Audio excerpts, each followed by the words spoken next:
Fala torcedor, bem-vindos a mais um vídeo do canal Passione Verde. Espero que todos estejam bem. Vamos falar hoje sobre a soberba, o time mais soberbo do Brasil ou talvez do mundo, que é o Flamengo, que foi admitido pelo seu representante na imprensa, Mauro César Pereira, sobre o Crespo, que falou já tá contando vitória, sobre o Abel Ferreira, sobre o Filipão, que desceu a lenha na arbitragem, e o que pode acontecer com o Malvadão caso ele perca a classificação para o Estudiantes. Vai ser o fim do mundo. Bora pro vídeo. Pois é, galera, hoje pela manhã, no programa do UOL, que tem o Mauro César, o Juca Kfouri, o Trajano, o Danilo e o Tirone, eles estavam falando sobre o Flamengo e o Mauro César admitiu que o Flamengo está sim numa soberba monstra. Eles estavam debatendo, né, do resultado ruim que foi o empate contra o Vasco, e o Mauro César disse que não acha que foi um resultado tão horrível contra o Vasco. Ele disse que por ser clássico é uma coisa até que comum empatar. Ele até citou o exemplo dizendo sobre o Corinthians contra o Palmeiras, né? O Corinthians dá a vida contra o Palmeiras, porque o Corinthians, a gente não tá falando aqui por soberba, né, que o torcedor palmeirense nem soberba é, mas o Palmeiras é superior ao Corinthians, e o Corinthians, quando entra contra o Palmeiras, ele dá a vida, né, porque é o jogo da vida mesmo. E o Vasco a mesma coisa contra o Flamengo, e conseguiu um empate. E o Mauro César disse o seguinte: o Flamengo se complicou nesse jogo porque teve que poupar muitos titulares. E por que teve que poupar muitos titulares? Porque contra o Estudiantes nós fomos soberbos. Ele citou que o Plata, a hora que já estava 2-0 pro Flamengo, quis fazer gol de cavada. Ele podia chapar no canto tranquilamente, o goleiro demorou para abafar ele e ele cavou. Essa cavada, inclusive, é tipo do jogador que não quer fazer um gol comum, né? Ele quer fazer um golaço, né? Porque normalmente a cavada é um recurso de quando você sabe que o goleiro vai abafar você e você não vai conseguir tirar dos lados para chutar no gol, e aí sim você dá uma cavada. E o Plata tinha todo o ângulo, toda a chance de chapar a bola no lado direito do goleiro, mas ele, 2-0, né? Pra que fazer um gol normal? Vou cavar. Cavou, errou. E teve também o Pedro, uma hora ficou na cara do gol, ele fintou o zagueiro, ficou na cara do gol, e o canto escancarado para ele fazer o gol, mas escancarado, e o Pedro foi no último segundo querer virar o pé para aquele lance que ele quer tirar o goleiro da foto. Ele quis fazer isso e errou também, e depois pagou caro. Foi expulso, o Estudiantes diminuiu e agora criou uma pressão monstra para o Flamengo jogar na Argentina, e o Mauro César disse que foi sim soberba, que o Flamengo poderia ter feito mais gols se tivesse jogando sério, se fosse mais sério, se fosse mais efetivo e não ficasse com tanta gracinha. E por conta disso, quinta-feira, que é o jogo do Flamengo, que poderia ser um jogo bem mais protocolar, de um 3-4-0 Flamengo, para o Flamengo simplesmente se classificar, vira um jogo de vida ou morte, e ainda por cima teve que poupar muitos titulares contra o Vasco, e resultado, empate. Então ele disse que por conta dessa soberba que o Flamengo teve esses dois jogos que não foi como eles gostariam. Pois é, como eu disse, e vindo do Mauro César, que praticamente quando fala de Palmeiras e Flamengo, ele praticamente põe a camisa do Flamengo por debaixo se é que não tem, né, da camiseta dele de trabalho, é porque realmente o Flamengo é muito soberbo. E eu acho que tudo ajuda, eu acho que os dirigentes são um pouco assim, os jogadores são assim. Eu acho que os jogadores acabam entrando nessa coisa do nós somos os melhores, porque eu fico pensando o Palmeiras ganhando de 2-0 e alguém tentando fazer um golaço de cavada só para ficar mais bonito. Eu acho que eles não teriam coragem. Porque eu acho que é uma coisa tão assim que o Abel Ferreira fala de respeito ao adversário, não vamos dar energia para o adversário, porque tudo isso é combustível para o adversário. E eu não consigo imaginar.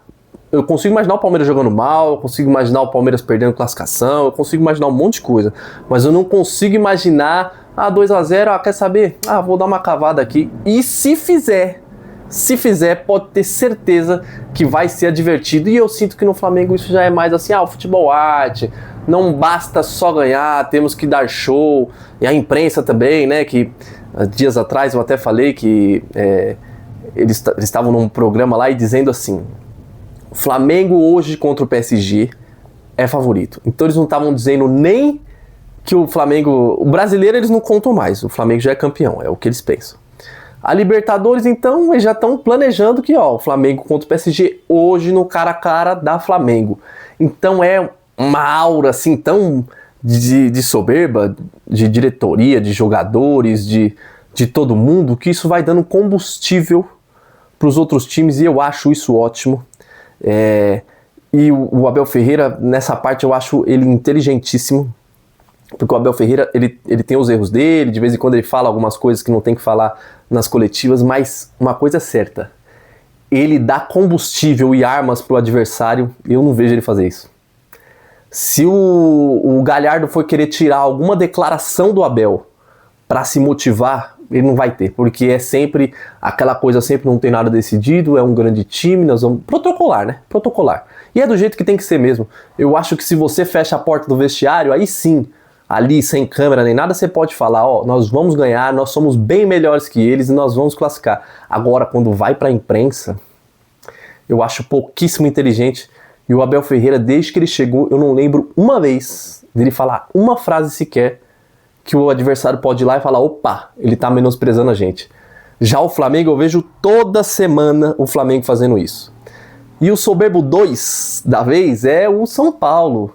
O Crespo dizendo que, sim, afirmando, nós vamos ganhar um jogo. Pra mim é muito juvenil, cara. É muito juvenil. É pronto. Tá feita a predição da LDU. Vai falar da tática e etc. E põe um vídeo, ó o Crespo aí, ó.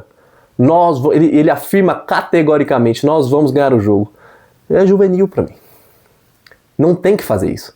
Você não ganha nada fazendo isso. Não é que quer dizer que por conta disso vai ser desclassificado, mas você só dá arma e combustível pros outros.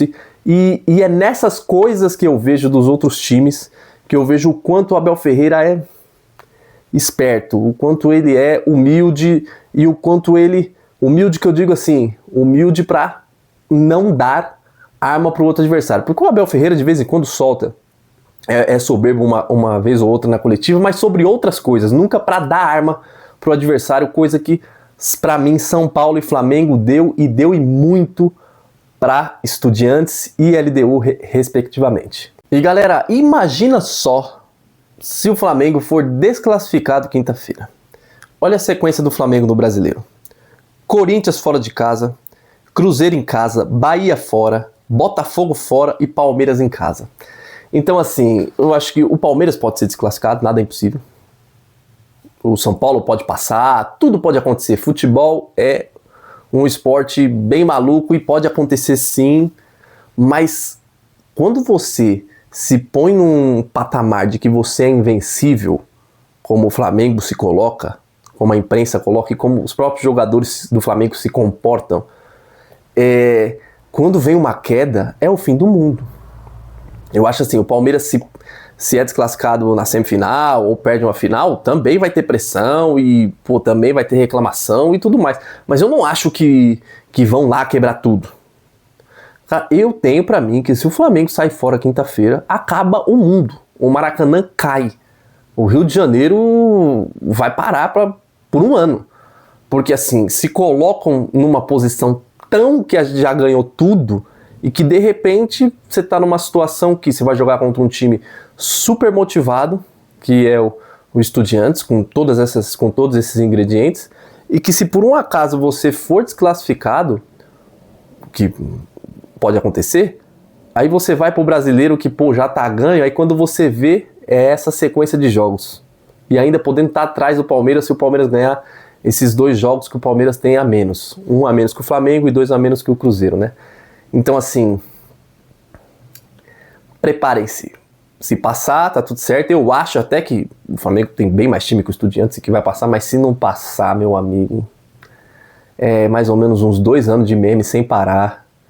E aí tudo isso foi construído e tudo isso é responsabilidade muito deles. E que é até um remédio para nós e é até algo a se seguir, mas seguir o contrário, nunca ser soberbo e nunca ficar dando arma para o adversário. E para terminar, galera, o Filipão soltou faltou o verbo. O Filipão, eu nunca vi tanto xingamento e tanta ofensa a um juiz assim, na imprensa mesmo, falando sem medo e sem nada. O Filipão realmente é um cara muito sanguíneo e falou com razão, porque a arbitragem foi vergonhosa. Era pênalti pro Inter toda hora. Realmente eu não sou a favor nem do Inter, nem do Grêmio, nem tava torcendo pra ninguém, mas realmente eu vi os lances e era impressionante. É aquele jogo que você olha e fala, cara, o juiz tá fazendo força pro Inter pelo menos empatar. É impressionante. A arbitragem brasileira, olha, realmente é de ver e de se arrepiar. E o Inter, hein, conseguiu, com toda essa ajuda, ainda perder dentro de casa, e é perigoso daqui a pouco tá brigando contra o rebaixamento. Chora Renata Fã, que sempre fala que quando vai jogar Inter e Palmeiras, fala que o Inter vai vencer. É perigoso daqui a pouco tá na beira da zona de rebaixamento. Galera, esse foi o vídeo de hoje. Muito obrigado pela presença de vocês. Deixe seu like, o seu comentário, eu vou responder todo mundo. Se inscreva no canal e até o próximo vídeo. Valeu!